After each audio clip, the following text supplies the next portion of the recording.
Today on the show, we are going to talk about Hogwarts Legacy, giving you a deep dive of everything we know coming out of the PlayStation State of Play. Let's get into all the fun, talking a little bit of the mythical world right now.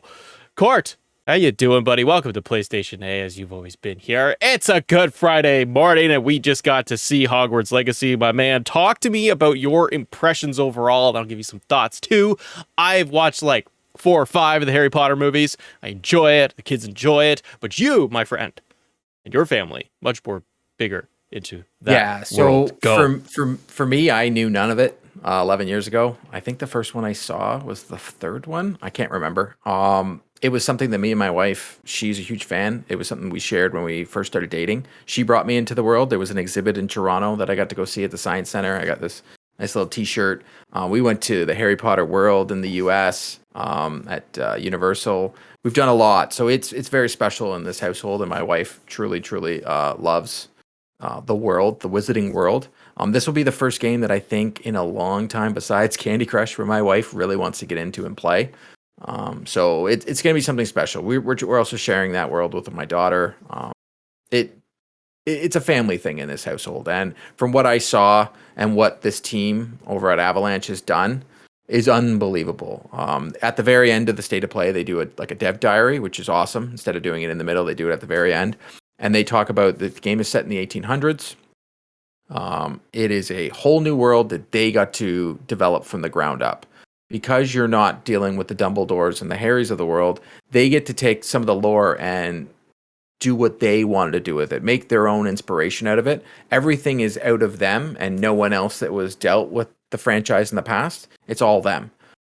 So they built everything from the ground up. They took some inspiration, obviously, from the movies, but they took a lot from the books. There's parts in this game that I said to you before, we're going to be finding secrets for years in this game. It's going to be crazy. That's what it seems like, is that it's based off of that state of play and them talking about it. They're like, you could explore all of these chambers, all of these different parts of it. Like, you can interact with all of these characters everywhere and uncover secrets. Like you're saying, it just keeps going and going and going, and seems very open world, which seems pretty cool.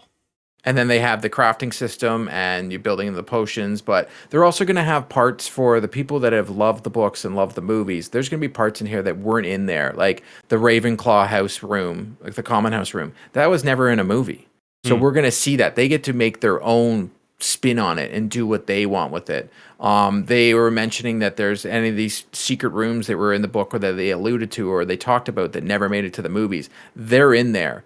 You're going to have stuff from the Fantastic Beasts that could be into this game where you can either save the animals or stop them from poachers and so on and so forth. You're going to be fighting goblins, which seems to be the main character. The animations on the characters looked unreal. They did such a good job. And then you see that they're fighting human enemies. There's going to be wand battles. There is so much to do in this game that in one of the dev diaries, the game director, she was mentioning how she gets lost and she's just wandering Hogwarts for 45 minutes.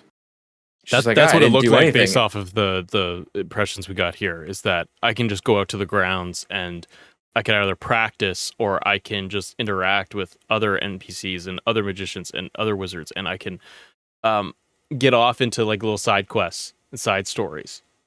I feel like it's going to be huge in terms of the scale. I worry a little that if the combat doesn't, like, it feels a little very puzzle heavy, which is not a bad thing. I like the puzzle parts. Yes. But for me, I'm like, I don't know how I feel about going through and having to really figure out that I could go up to this painting and then it's going to unlock. That's cool. That is very cool. But I don't know. It's a different game. Like, it's a different universe. It's a different world that I think will have millions of people excited to play in.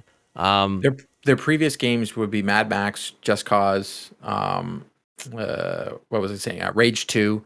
If we're taking those mechanics from it, we're going to have side quests. We're going to be doing things like, as you can see, you can ride a Quidditch stick. Like, it's in the game. Like, you're able to ride the broomsticks around.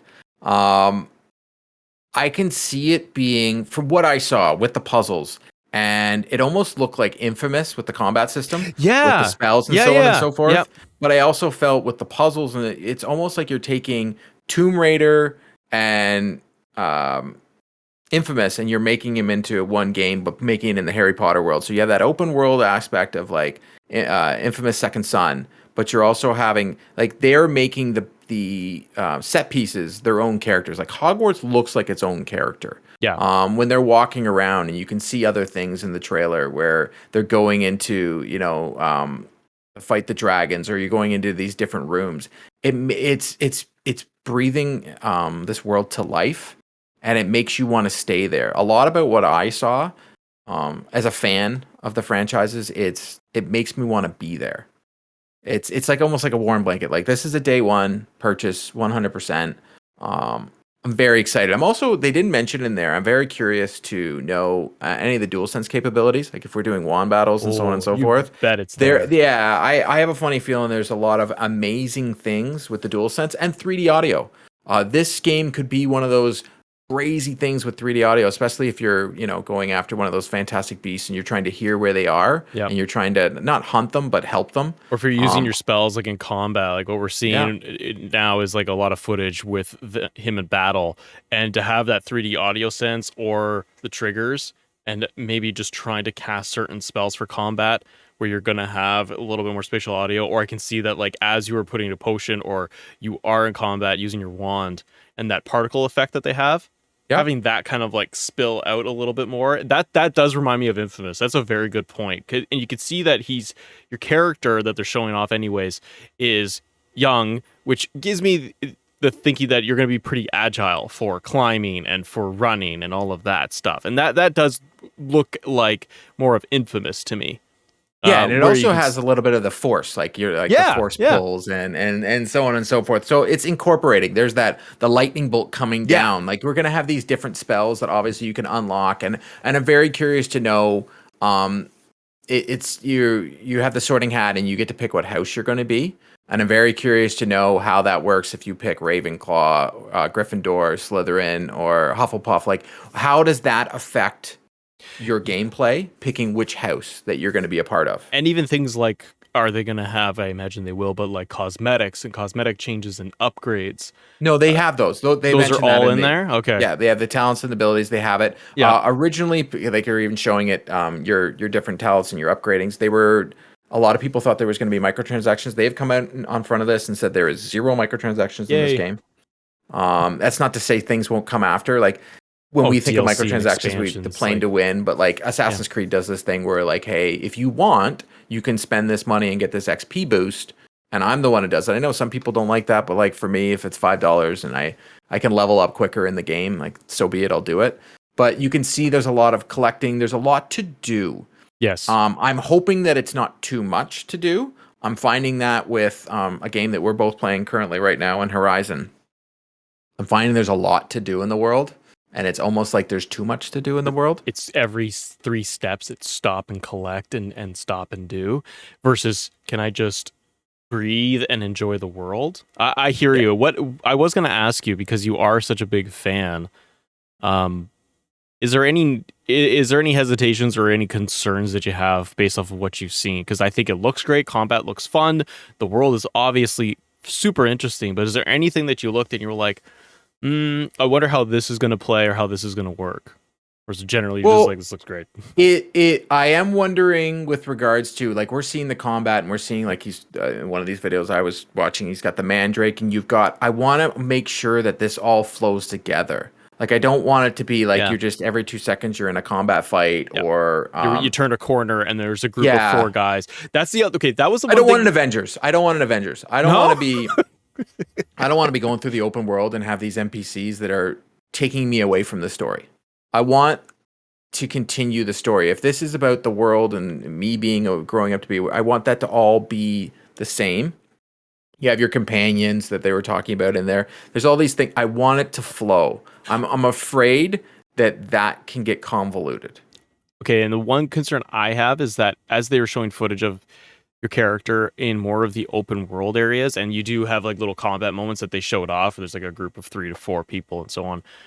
My concern is, though, even if he's flying around, that we saw, it's vast open fields for exploration, but I didn't see anything in there.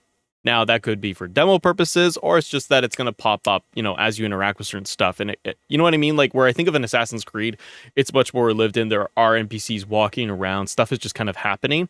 Hopefully, but that's all you can't have here. that stuff on the ground at Hogwarts. It'd be weird. Like Hogwarts itself, should be a living, breathing thing, but surrounding it would just be beast or enemies.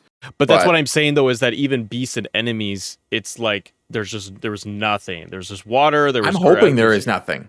See, I'm hoping I can have this vast world that I can go into, and I know, okay, over in this section there's NPCs. Fair enough. Yeah. And that every 2 seconds I'm not being attacked. Yeah. Yeah, you know what? Never mind. Do you see what I'm saying? No, Like, I get you. And then we have the different worlds, like you have the bank that they've shown in here that's going to be in there. There's going to be different worlds.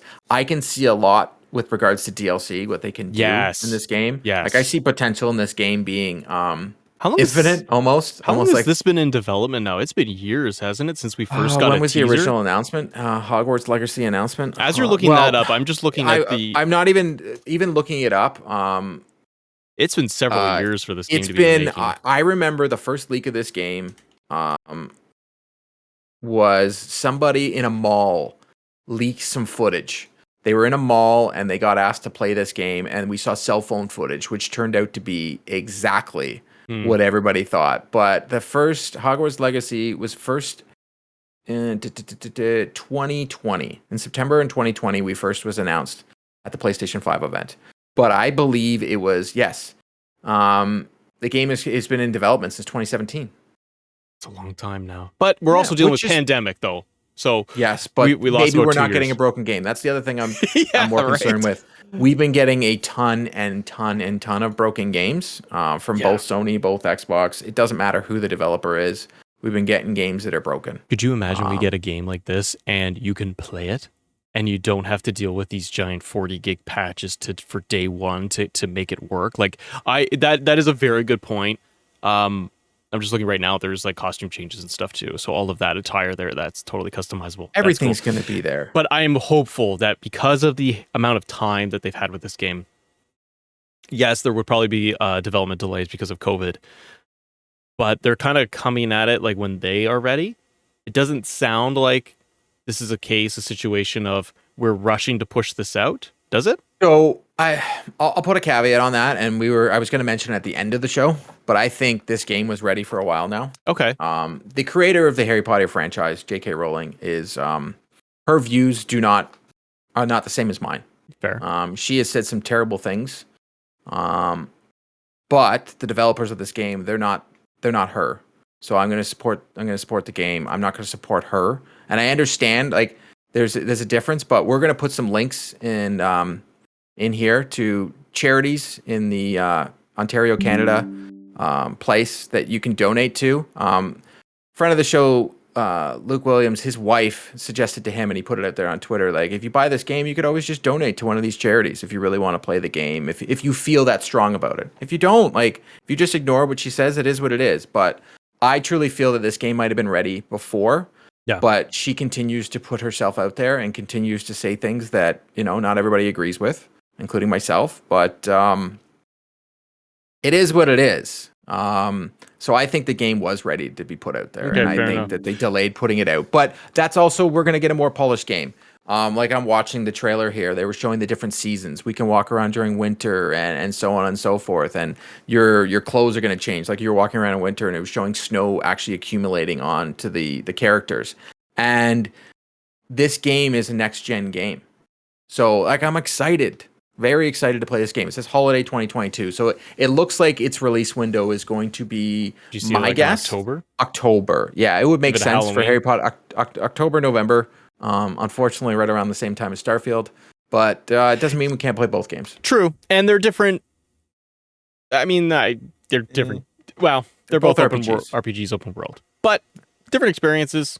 And you know what? They'll find their audiences and people will play multiple games. I feel like this game can really stand out if it is going to come around that October-November season. I think it's actually going to do extremely well.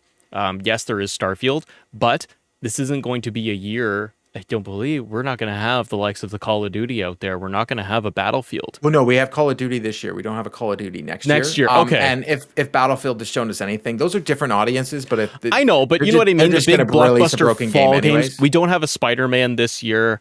We might have God of War. We don't know. Fair enough. This is on all consoles. Starfield is only on one console. So for PlayStation players, this is the game they can play. They're not competing with Starfield. So yeah, and looking at specifically at Sony, there isn't a lot of competition even on its own platform. This will stand out. Depending on when they release God of War, if they do. My guess is it doesn't come out this year, but I think God of War, it's a big giant game, but I think at this point you got to be coming out this summer and saying if God of War's coming this fall, you get that hype train going, brother. Otherwise, you leave God of War until spring, but we'll see. We'll see. Let us know in the comments below, what do you guys think of Hogwarts Legacy? Because I'm more casual, Court, with the films and the lore, this does look great. I sat and watched this thing twice, all the way through, and listening to the devs talk about it, and they were going through everything that's in there. It's a deep, deep game. So I am excited. This is definitely on my list. I'm going to pick this up. And I know you are too. But let us know in the comments below. What do you guys think about Hogwarts Legacy? Did the state of play get your wheels turning? Are you excited for it? Hit that subscribe button, hit that like button, and go into the description. We'll have the links for all the charities that you guys can go and check out as well. Thanks for watching on PlayStation A. We'll see you on the next episode.